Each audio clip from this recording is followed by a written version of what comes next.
Salut et bienvenue à tous, c'est China Geek du Blockchain Android.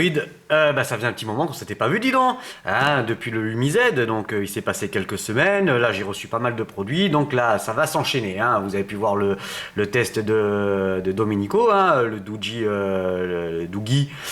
Shoot One. Il y a quelques jours en arrière, là il y a le Ulefone Gemini, il va y avoir le Blue Edge qui est enfin arrivé, qui s'est perdu depuis début janvier, et il est enfin là.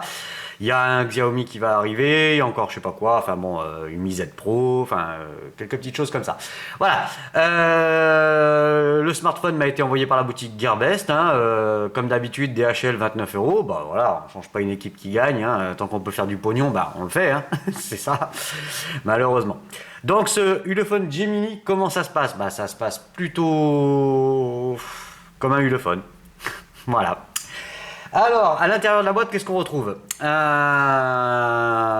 film protecteur, enfin c'est même pas un film protecteur, pardon, c'est un verre trempé, un tempered glass, donc au niveau accessoire, il est quand même bien garni. Il y a le trombone pour le tiroir SIM, le smartphone of course, câble USB micro USB, hein, donc pas d'USB type C sur cet appareil, un petit... je vais l'ouvrir, un petit support, waouh, scratch. Un petit support Ulefone, hein, vous le collez derrière et puis après il vous suffit de mettre le smartphone comme ça. Hein. Voilà, ça c'est fait. Donc c'est plutôt petit accessoire assez sympa. Bon, après je pense qu'il va sûrement y avoir des résidus de colle ou une connerie comme ça, donc on verra bien. Ensuite, le chargeur FR, hein, ça pas de souci. Une coque en silicone, voilà. Elle mérite d'être là. Bon, c'est pas tellement joli, mais enfin bon, pour commencer, ça va très bien.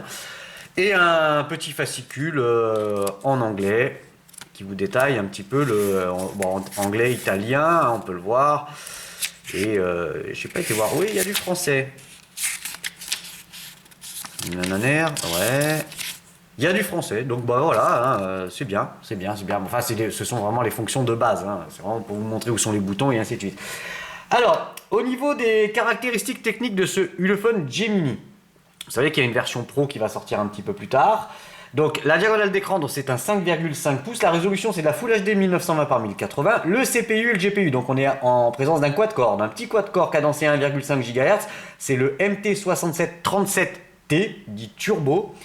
Il a 3 Go de RAM, 32 Go de mémoire interne, et un slot SD pouvant aller jusqu'à 256 Go. Hein, bon, moi je teste pas, j'ai pas de 256 Go.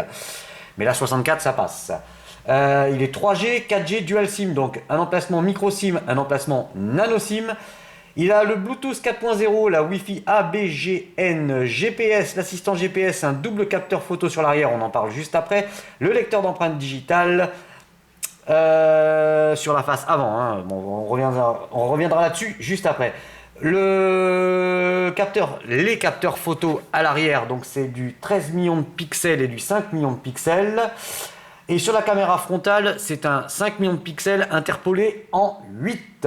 Au moins, il joue franc jeu. C'est un 5 interpolé en 8. La batterie, donc c'est une batterie intégrée de 3250 mAh. Et au niveau des dimensions, il fait 154 de hauteur par 76,8 de largeur et une épaisseur de 9,1. Tout ça en millimètres, bien sûr. Pour le poids, 185 grammes. Ça tourne sous Android 6.0. Pour l'instant, on ne nous parle pas encore d'une upgrade vers Android Nougat, hein, donc il va falloir patienter et attendre. Alors au niveau esthétique, ça reste plutôt Samsungesque, hein, encore une fois. Bon, c'est peut-être dû toujours à la même gueule, hein, en fait, sur l'avant, ce bouton qui ressemble à du Samsung. On a tendance à toujours un petit peu à dire la même chose. Donc sur la face avant, l'écran, le bouton qui est cliquable, hein, donc ça c'est pas un problème, il est cliquable et il fait office de lecteur d'empreintes digitales, on en reparle après. Le capteur photo, l'écouteur, capteur de luminosité de proximité, pas de LED de notification, alors ça c'est un mauvais point, hein, je croyais qu'il y en avait une parce qu'on voit un petit quelque chose ici, vous voyez, mais non, mais en fait c'est pas la LED, non. Sur le dessous, la prise micro USB. Sur le côté droit, un bouton d'accès rapide à l'appareil photo. Hein. Le tiroir SIM. Donc, alors attention, une SIM SD, deux SIM, pas de SD. Parce que là, c'est tout empilé les uns sur les autres, c'est un petit peu curieux. Un petit peu dommage. Bouton power on-off, bouton volume plus-moins sur le dessus. La jack 3.5, alors la jack 3.5, il n'y a pas de problème particulier. Pas de jeu, ça tient bien. No problemo, pas de parasites.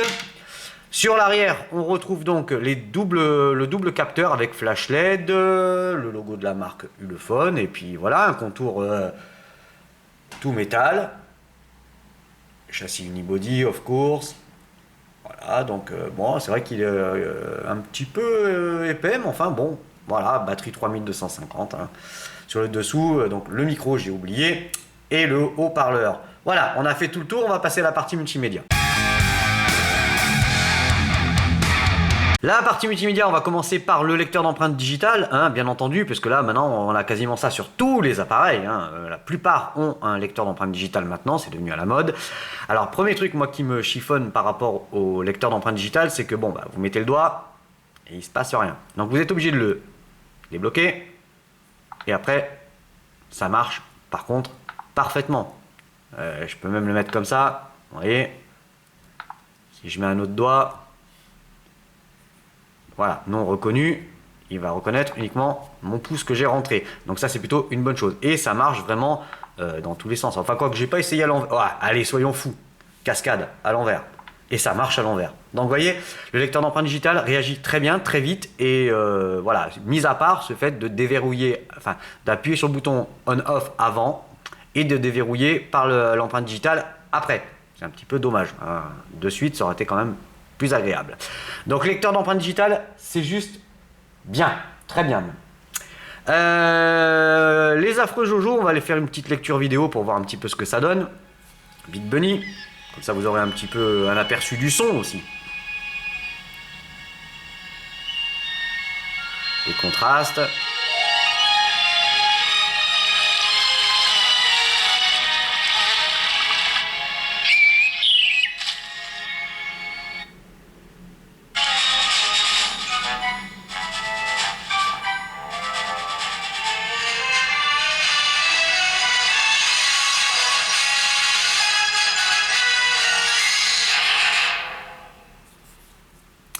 Donc, comme vous avez pu le voir, niveau contraste, colorimétrie et tout, il n'y a absolument rien à dire. Bon, c'est un bel écran, hein, Full HD, bonne restitution, bonne luminosité. Au niveau du haut-parleur, c'est légèrement faiblard, mais ça, on en parle juste après pour le son. Justement, on y vient au son. Donc, lecture vidéo, pas de souci, c'est agréable, il n'y a aucun problème. L'écran, il n'y a pas de jour sur les côtés. Enfin, vous allez voir que c'est plutôt bien fini quand même. Hein. Ça reste simpliste, mais bien fini. Alors, au niveau de la lecture vidéo, c'est good. La musique... Hop là.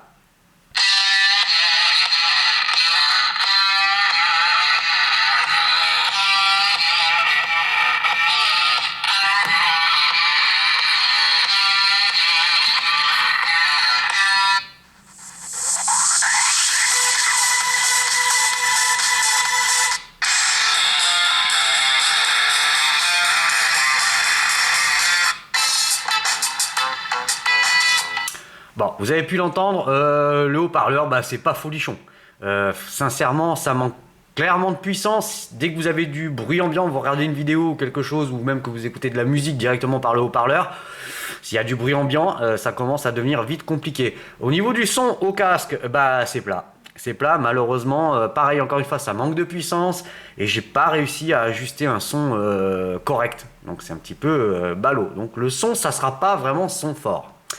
L'appareil photo.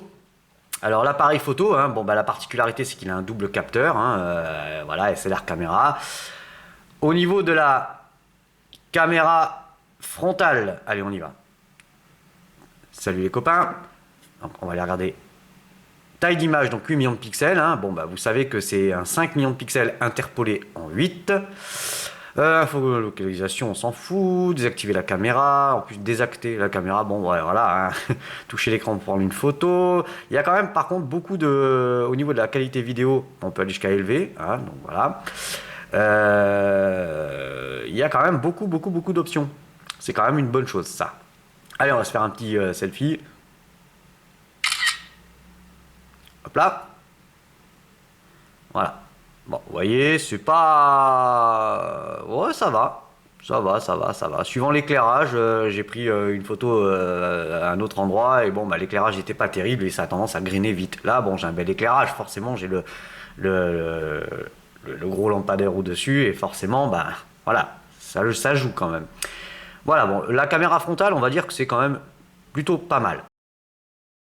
Les capteurs photo arrière, donc au niveau des options, donc 16 millions de pixels. Ouais, hein, donc 16 millions de pixels, donc c'est un 13 interpolé en 16, hein, voilà, il y a un autre capteur de 5 millions de pixels qui vient se rajouter. Info, bon, on retrouve exactement toutes les mêmes options. La qualité vidéo, on peut filmer en Full HD à 30 fps, voilà. Bon, après, voilà, il y a toutes les options. Alors, on va prendre deux petites photos. Soyons fous. Allez, on va prendre celle-là.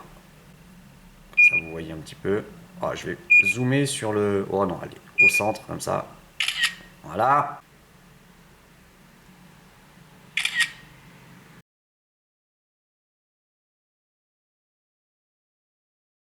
Bon, vous avez pu le voir, ça se débrouille pas trop mal. Dans les options, oui, j'ai oublié de parler, vous avez beauté visage, panorama et le SLR, hein, le fameux SLR. Donc, vous allez découvrir tout un tas de photos avec les légendes.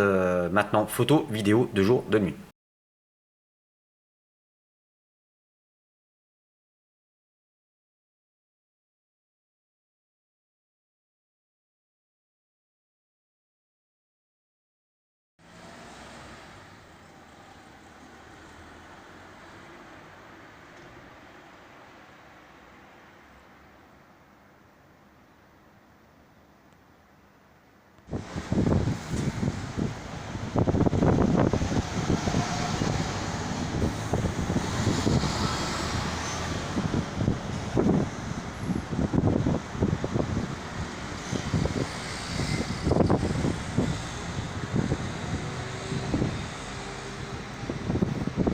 Bon, bah, comme vous avez pu le voir, toujours pareil, en faible luminosité, bah, il n'y a pas de miracle, hein, c'est toujours aussi...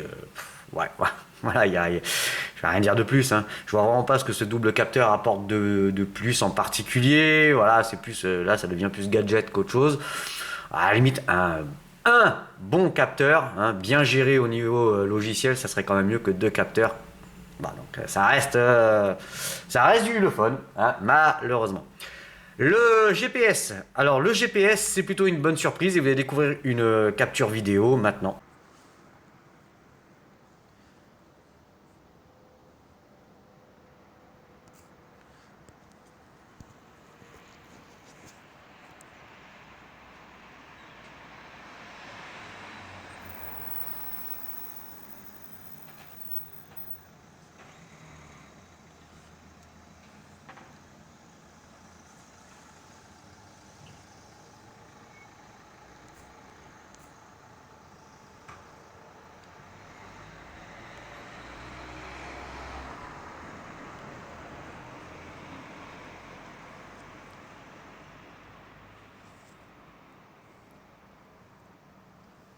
Bon, vous avez pu le voir, il se débrouille plutôt super bien. Alors je l'ai essayé sur route et pas de problème. Je crois que c'est un des premiers vraiment qui n'a pas de décrochage au niveau du GPS. Donc c'est plutôt une bonne nouvelle. Allez, on va passer au kiki à la plus grosse avec les performances. On attaque la partie performance avec le menu ingénieur qui va nous donner évidemment les fréquences, savoir si bah, c'est full compatible pour la France. Ouais, sinon, non, pas là-bas. Ah, alors SIM 1, donc on s'en fout. Moi je l'ai en SIM 2. Ah oui, d'ailleurs, regardez, je vais enlever la Wi-Fi et je vais me remettre en 4G. Donc je suis en intérieur. Donc ça capte quasiment à fond. Hein, ouais. Donc il est quadriband. Au niveau de la 3G, il est 850, 900, 2100. Donc full fréquence pour la 3G. Et au niveau des fréquences 4G, il est bande 1, bande 3, bande 7, bande 8, bande 20. Et on s'arrête là. Alors, il est full fréquence sauf la 700. Ouais. Bon, ok, les puristes vont dire, ah, il n'y a pas la 700. Bon, la 700, patientez un peu les mecs, elle n'est pas vraiment encore développée hein, sur le réseau français. Donc, il y a la 800, c'est le principal. C'est vous vraiment ce que vous attendez. Voilà. Allez, ça c'est un bon point. Au niveau de Antutu benchmark, alors bon, c'est un petit processeur. Hein, Donc, il nous fait un petit 40 139 points, mais qui est largement suffisant pour les tâches, on va dire, si vous ne le poussez pas dans les retranchements, ça va bien se passer. Hein, 40 139 points. Les infos, donc, c'est bien un Gemini, version Android 6, MT6737T, donc c'est un petit quad-core. Le Mali, le GPU, c'est un Mali T720. Il a la résolution Full HD 1920 par 1080, 16 millions de pixels, IMEI en 35, 3 Go de RAM, 32 Go de mémoire interne. J'ai oublié de préciser qu'il était OTG. Voilà, donc il est bel et bien OTG. No problemo, vous pouvez rajouter une carte, ça passe tranquillement. Type 64 bits, 4 cœurs, donc cadencé 1,5 GHz. Qu'est-ce qu'on pourrait dire de plus? Densité de pixels 480 dpi. 8 millions de pixels en face avant pour la caméra, 36%, on s'en fout. Les capteurs, blablabla, gyroscope, gravité, voilà, tout est là. Voilà, allez, en tout, on a fait le tour. Geekbench, donc single core 664 et multicore 1797, donc on reste quand même dans des scores corrects. Hein. Bon, faut pas oublier que c'est un petit smartphone à 120 € quand même, hein. Faut prendre en ligne de compte quand même le prix, ça c'est sûr et certain. Ensuite, Quadrant. Alors, 15 130 points. Voilà. Au niveau des scores de Quadrant. Ensuite, PC Mark. Donc, 3107 points. Voilà. Et au niveau des scores, voilà ce que ça donne. Vélamo. Multicore 1596. Hop là, donc on est au-dessus d'un Nexus 5 et en dessous d'un Nexus 6. Voilà, au niveau des scores. Metal 1182. Au-dessus d'un Lenovo A7000 et en dessous d'un Nexus 5. Donc ça se tient. Et le navigateur, là j'ai pas mis Chrome, j'ai laissé normal. Donc on est en dessous d'un MX4 et bien en dessous. Avec Chrome, il serait plus performant, bien entendu, au niveau de l'affichage. Voilà. Epic Citadel. En ultra high quality, 25,9 fps, hein, forcément. Là, vous avez évidemment les boutons qui sont sur l'écran que vous ne pouvez pas passer en bouton malheureusement physique. Hein. Vous pouvez rétracter la barre, mais voilà. C'est un petit peu dommage. Hein. UMI a très bien compris que c'était pour beaucoup aussi un critère. Et donc, du coup, chez UMI, vous pouvez passer du bouton sur écran au bouton physique. Voilà, c'est une bonne chose. Donc, si Ulefone nous entend, ça serait une bonne chose qu'il fasse aussi ce genre de blague. Ensuite, Nenamark. Nenamark, 56,9 fps. 3D Mark. Ice Storm Extreme, 3976, hein, donc en Full HD. Et voilà. Comme ça, vous pouvez tout voir. Allez, on va se faire un petit jeu, Real Racing. Allez, un petit tour à Suzuka. Et vous voyez déjà d'entrée, vous voyez que ça lag. Hein. Enfin, allez, on va regarder ça en course.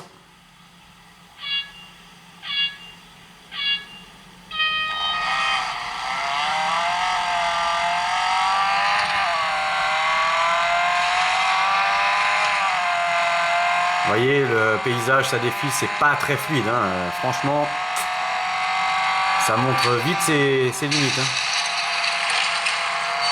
Vous voyez, si vous regardez bien.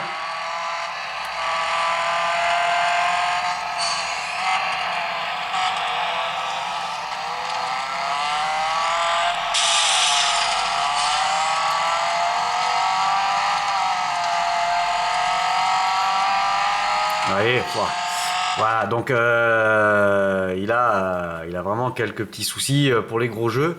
Bon, quitter. Oui. Donc il a vraiment des petits soucis pour du gros jeu. Hein, si vous ne vous attendez pas. Bon, en même temps, c'est un Mali T720, donc forcément, c'est pas... Allez hop, va-t'en. Bref, pour le jeu, faudra pas être très regardant, on va dire. Hein. Au niveau de la chauffe... Alors, bon, ça chauffe pas plus que ça, 25 degrés, mais là j'ai des doutes. Hein, non, parce que là je sens quand même la chaleur, on est quand même à plus de 25 degrés, donc là je pense que l'appli elle a un petit bug hein, quand même. Hein, donc, mais bon, ça chauffe guère plus que ça, hein, c'est pas atomique non plus. Bon, l'écran, vous avez pu le voir, il se débrouille plutôt bien. Hop là, allez, on va monter luminosité à fond. Alors il y a un truc qui est un peu chiant, c'est voilà, les boutons. Enfin bref, après on s'adapte. Mais l'emplacement, enfin moi la façon dont je tiens le téléphone, c'est vrai que c'est un petit peu... bon, c'est pour la vidéo hein, en même temps. Hein. Alors, vert, tout, bon bah les couleurs sont bien respectées, c'est assez flashy, c'est joli. Luminosité, bah ça va. Hein. Même en extérieur, pas de problème particulier. Pas de voile blanc, pas de brûlure, rien. Non, au niveau de l'écran, il n'y a absolument rien à dire de mauvais. Alors, au niveau du contraste, bah, tout est bien respecté, il n'y a pas de souci. Les blancs sont bien blancs, les gris, bah, le nuancier est bien respecté. Les couleurs sont bien flashy. Vous pouvez le voir, tout va bien.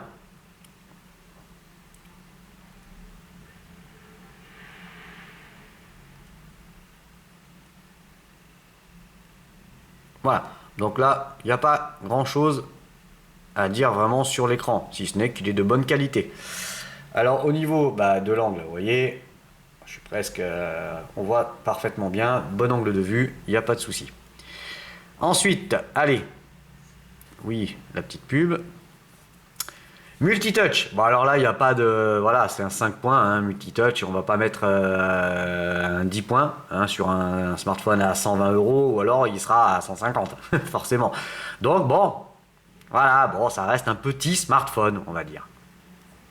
Ensuite, Z-Device, la boussole est bel et bien présente, donc ça c'est pas un problème, si c'est important pour vous, elle y est. Voilà.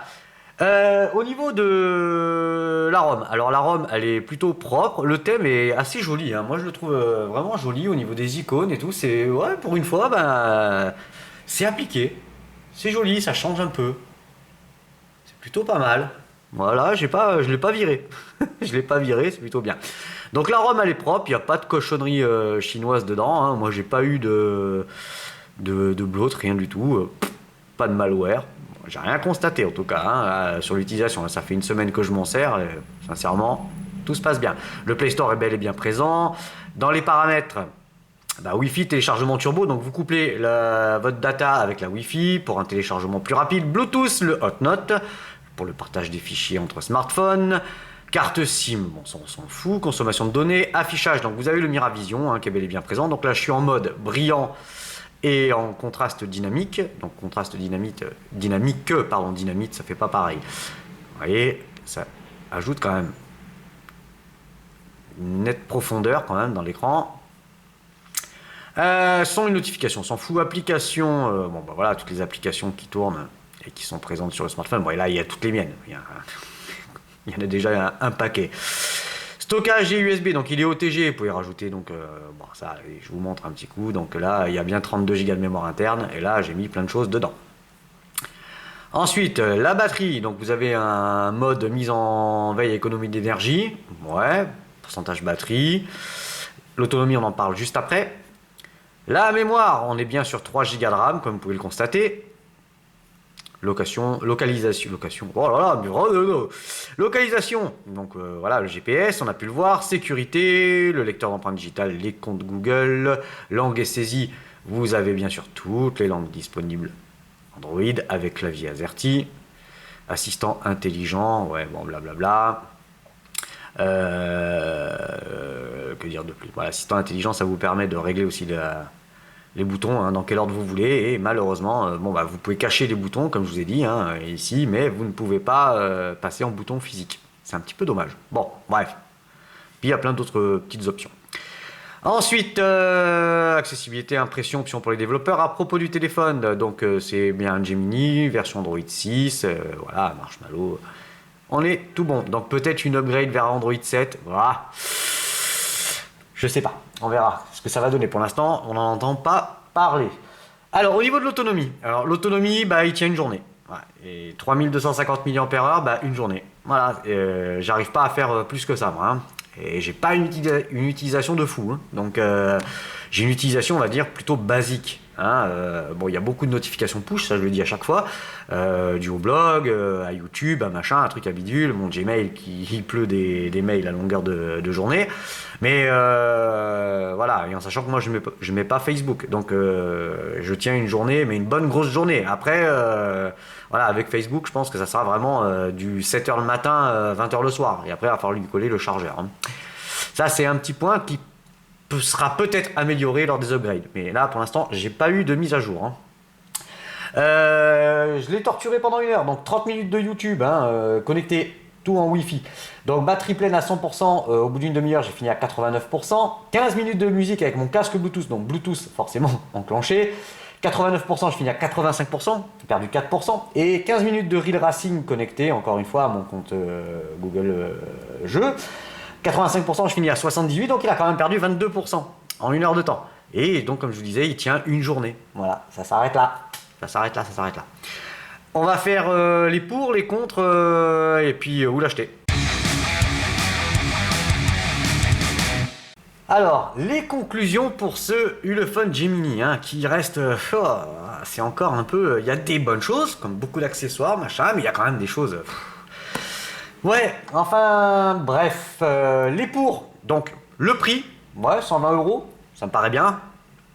Écran Full HD, le lecteur d'empreintes digitales qui est réactif et rapide. GPS tout à fait fonctionnel, pour ma part, hein. En tout cas, sur le mien, il marche très très bien. Il a le double capteur photo. Il est full fréquence, sauf la 700, je préfère le préciser. La ROM, elle est propre. Le thème, il est plutôt joli, de base. Les accessoires dans la boîte, hein, donc le verre trempé, le petit support, la coque silicone, le petit fascicule avec du français, c'est mieux. Qu'est-ce que j'ai noté d'autre encore? Le port pour une micro SD, bien entendu, l'extension, hein. Le bouton de déclenchement rapide sur le côté, là. Et il est OTG. Voilà. Bon, pour les pour, on a fait le tour. Les contre. Alors, j'ai marqué un processeur un peu juste, hein, quand même. Ça commence à être limite. Le GPU qui rame vite, hein, vous avez pu voir sur le jeu, ça lag, hein, quand même, hein. J'ai marqué une batterie limitée à 1 journée. Voilà, 1 journée et basta. J'ai noté aussi obligé d'appuyer sur le bouton on-off avant de pouvoir mettre le doigt pour le déverrouiller. C'est un petit peu ballot, c'est un petit détail, mais c'est ballot. Le son du HP qui est faible. Le son du casque qui est pas terrible, hein, volume trop bas, j'ai marqué, et c'est plat, même en réglant. Pas l'aide de notification et qualité photo et vidéo moyenne. Il n'y a pas à tortiller, c'est pas... Non, c'est pas... Ça sera pas un photophone, ça c'est sûr et certain. Voilà, je vais pas lui mettre de notes, hein, parce qu'il y en a qui sont d'accord, il y en a qui sont pas d'accord avec mes notes. Alors, mettez vos notes vous, hein, vous dites ce que vous en pensez, ça me pose pas de problème. Alors, on va aller faire un petit tour chez l'ami Gearbest, qui m'a envoyé ce smartphone. Alors Gearbest, voilà, donc le Ulefone Gemini est à 139,99 $, ce qui nous fait, je crois qu'il y a une petite vente flash à 119 €, quelque chose comme ça. Bon, c'était China Geek du blog Chine Android, n'hésitez pas à vous abonner, il va y avoir plein de tests. Prochain test, donc ça sera le Blueboo Edge, qui est enfin arrivé, et après il y aura un Xiaomi, et puis il y aura encore autre chose. Voilà, c'était China Geek, vous avez aimé cette vidéo, n'hésitez pas à la liker, à la partager sur les réseaux sociaux, Facebook, Google, Twitter. Moi je vous dis un grand merci, et à salut les copains.